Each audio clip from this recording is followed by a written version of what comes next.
Si, on vous dit bonsoir. Mauvais dégagement de la part de Daouda, mais heureusement que Yali est là. Ballon perdu. Récupéré par Diop, le capitaine. Bien joué la part de Diop qui met dans la boîte, repoussé par la défense. Suleiman, un peu court sur ses gestes. Le défenseur est là. Mauvais dégagement. Mansour Diagne, il est là. Mansour qui écarte complètement. Mansour toujours. Mansour, chippé dernier moment. Attention. Heureusement que Daouda est là. Coup franc. Oui, bien arbitré par la salle. Coup franc pour Aynoumane. Aynoumane. Coup franc qui met dans la boîte. Attention. Heureusement que du Mouchala, ah oui, corner. Attention à la défense de Diapo, attention. Veillez au grain, corner. Et première tentative. Et que voilà, c'est une corner pour Aynoumane. Deuxième corner pour Aynoumane. Et gagnez l'intimité.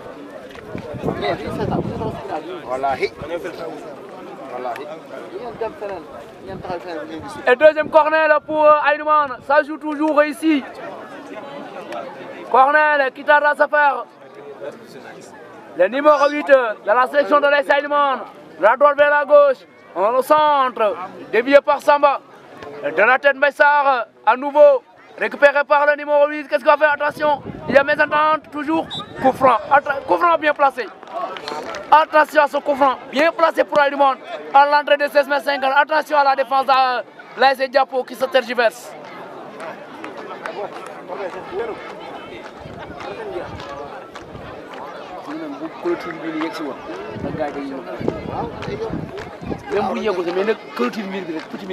Le sifflet retentit. Aynoumane qui tente sa chance. C'est l'ouverture de score. Et joli but. Joli but.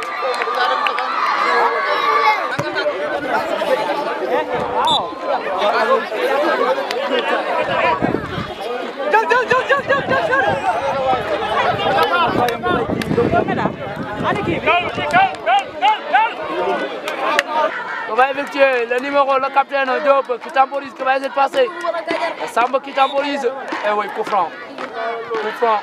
Coup franc qu'on va bénéficier Samba et qu'on va permettre à la défense de l'AS Diapo de repartir sur cette coup franc là. Coup franc, Omar Niass qui tarde à le faire.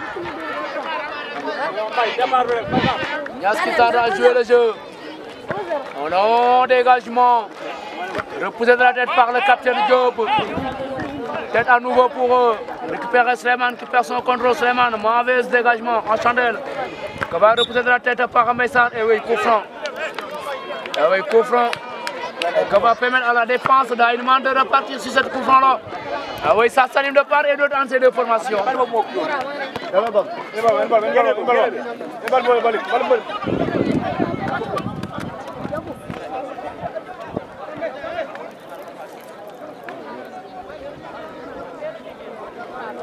Et merci DJ Lin depuis Mauritanie. Et voilà, oui, de mon quart de finale. Mais nous, DJ Lin, Arlésiar.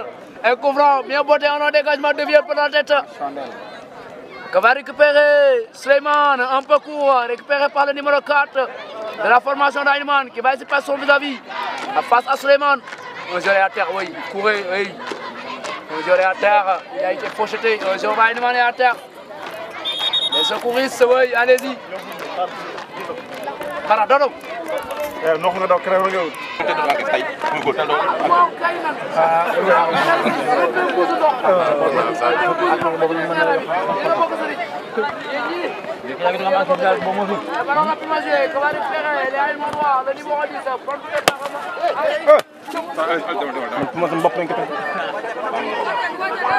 di glace la dañ leen ko danger abi waaw di danger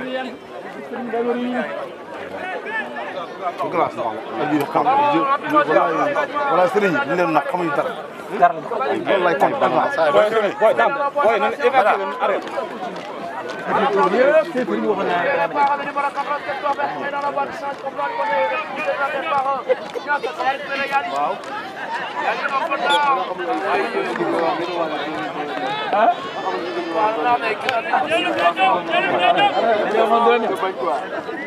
Bah, ada len ada ko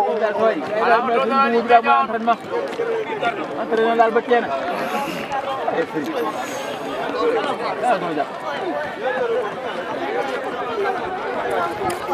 Merci Abdino Limonzalo, aussi Abdino toujours.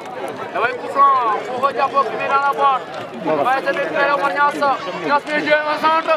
Il a combattu le Mansour Diagne. Qui n'en a rien. Il a négocié la part de Mansour Diagne. Qui va permettre à la défense de Aïdman de repartir rentrer le but. En dégagement. On va récupérer le numéro 10. Ballon perdu. Récupéré par Gora. Gora. Vas-y, continue le terrain. Gora toujours. Gora. Il joue pour Suleiman. Attention. Suleiman pour va récupérer le défenseur. On va négocier. Gora.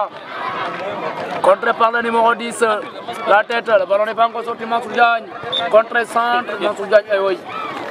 Ça dit Moucha l'arbitre, il y a faute. Faute pour Diapo.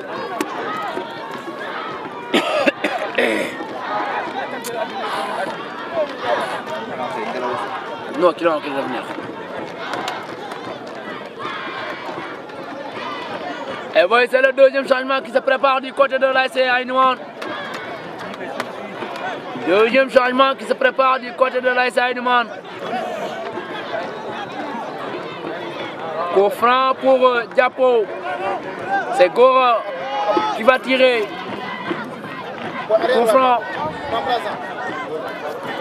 Coup franc pour Diapo. De la droite vers la gauche. Un coup franc à demi-corner ouvert. Attention. Que va tirer Gora qui met dans la boîte. Et bien capté en deux temps par le potier.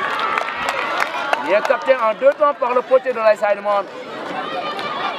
Et qui va gagner quelques minutes. Ah oui. Mauvais dégagement de la part du potier. Et qui va essayer de récupérer Yali. Bien joué, Samba qui est 4 pour Omar Niass. Un peu court. Qui va récupérer le défenseur.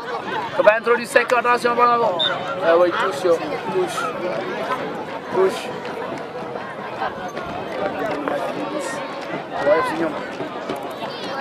Touche pour Diapo, Omar Niass. La lettre à gauche de sa formation. Yali qui contrôle la poitrine, qui met dans la boîte. Récupérer Mansour Diagne. Mansour Diagne, qu'est-ce qu'il va faire? Mansour, ballon perdu, récupéré toujours par Yali. Yali gagne. Yali, qu'est-ce qu'il va faire? Yali qui est 4 pour Mansour Diagne. Mansour Diagne, qu'est-ce qu'il va faire? Mansour qui met dans la boîte, contré par la défense. Sinon, Gori est là pour lui venir en secours. Gori qui va contrôler le terrain. Et oui, coup franc. Coup franc pour Diapo. Coup franc pour Diapo. Ah oui, il peut job. Coup franc.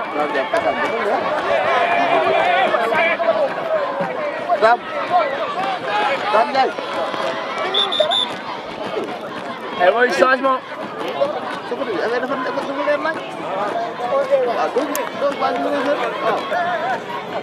Hey.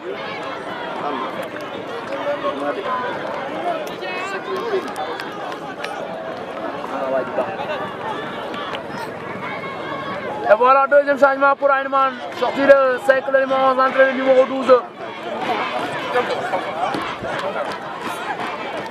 Et voilà, coup franc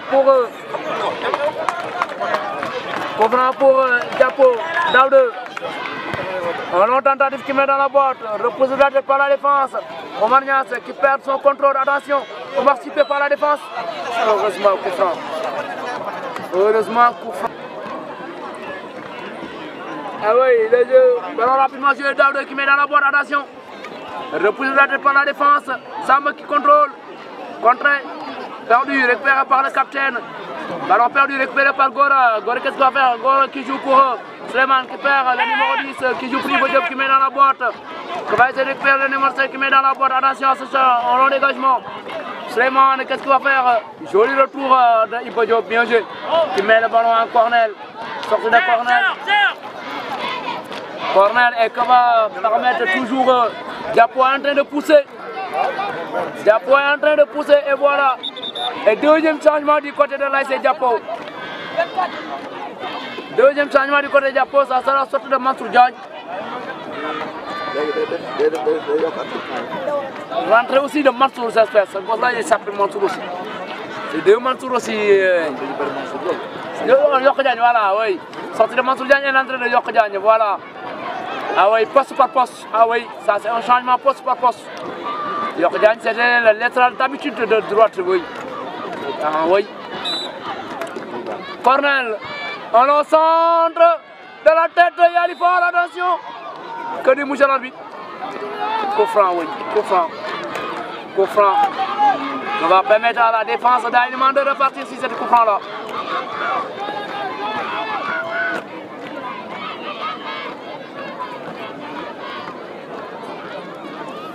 Coup franc, un dégagement. Ballon perdu, récupéré par le numéro 5 qui met dans la boîte. Baïsar, qui dégage en 2 temps. La tête, oui, coup franc, bien joué. Intelligemment joué de la part de Baïsar, oui. Qui va bénéficier au coup franc. Bien joué, Baïsar. Un dégagement. Qu'on va récupérer. Attention, la défense, heureusement. Ballon récupéré, attention. Contré, heureusement, Gore était là. Gore qui écarte pour Yok Diagne. Yok qui joue pour Yali. Yali qui va essayer de gagner du temps.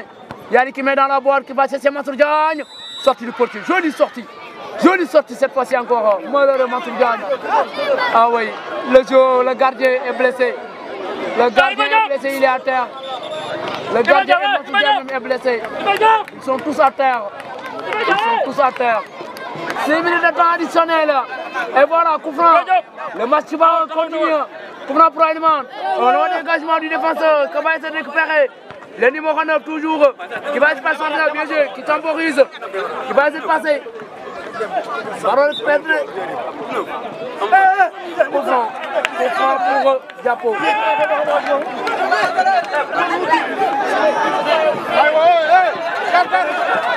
Coup franc pour Diapo. Daoude. Mauvais dégagement. Gaï. Ballon récupéré par Samba. Samba toujours. Samba qui temporise. Samba qui joue pour qui? Ballon perdu récupéré par le numéro 5. Qui met dans la boîte. Qui va essayer de récupérer Mansour Diagne. Mansour qui met dans la boîte. Attention à ce contre-attaque. Oh, Nias, qu'est-ce qu'il va faire? Nias, un centre contre. Et Cornel. Cornel qui va centrer. Oh non. On au centre, repoussé par la défense, il n'y a rien. Les Japon vont réclamer penalty, mais l'arbitre estime qu'il n'y a rien. Ce n'est plus facile. Yok Diagne, toujours pour Samba. Samba qui met dans la boîte, on au centre, qu'on va récupérer. Bien joué Seyman, Seyman qui tente la chance. Et bien capté. Bien capté. Bien capté par le potier qui va gagner quelques minutes.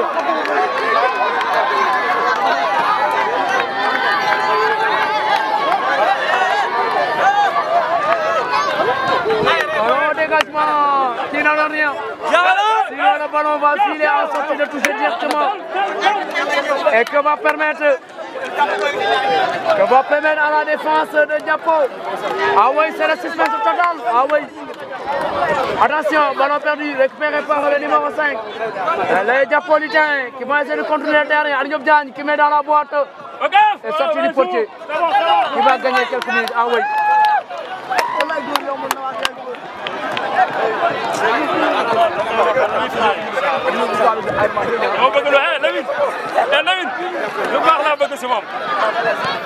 On a un dégagement du portier, il n'y a plus personne. Et vous voyez, tous les joueurs de Aïman sont dans leur moitié du terrain. Maintenant, on joue dans la moitié du terrain d'Aïman. Les occasions se multiplient. On a un dégagement crucial à nouveau pour Diapo. Touche pour Diapo. Aïsan, il dit ramasser le ballon dans le barré. Il ne va pas faire rien. Et déjà, mesdames, menez le néo. Ballon rapide à jouer. Omar Niassa, toujours. Omar qui met dans la boîte. Attention. On le centre. Coup franc. Légère poussée de Mansour Diagne. Coup franc. Aïe, ouais, il est là. Coup franc. Coup franc. Et oui, carton jaune pour le numéro 5 de Diapo. Coup franc pour Aïman.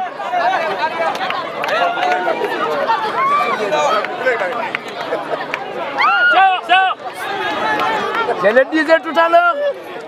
Ah oui. Voilà les matchs qu'il faut prendre en sérieux. Ah oui, coup franc, un long dégagement. Que va contrer Omar Niass de la porte, attention, le numéro 14 qui récupère, qui met dans la boîte, attention à ce contre-attaque, attention, dans le sortie du portier. Heureusement. Amdine, le portier, un long dégagement, que va récupérer le numéro 9, ballon perdu, récupéré par Omar Niass qui met dans la boîte. Repousse à nouveau, Yokhadian qui met dans la boîte. Dégagement de Ibo Diop, on va essayer de récupérer Ali Diop Diagne. Ali Diop toujours, Ali Diop qui met dans la boîte, contré par la défense, bien joué le capitaine, qui va essayer de contourner toujours, ballon perdu, récupéré par Yokhadian. Et faute pour Diapo.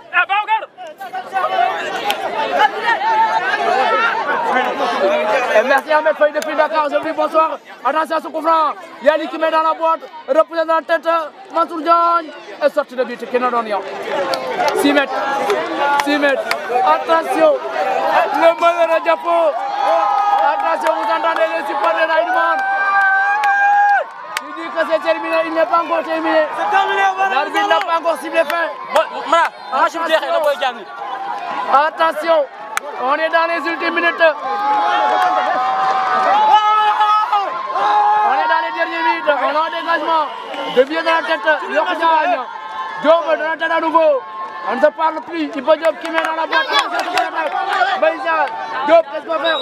Ordo.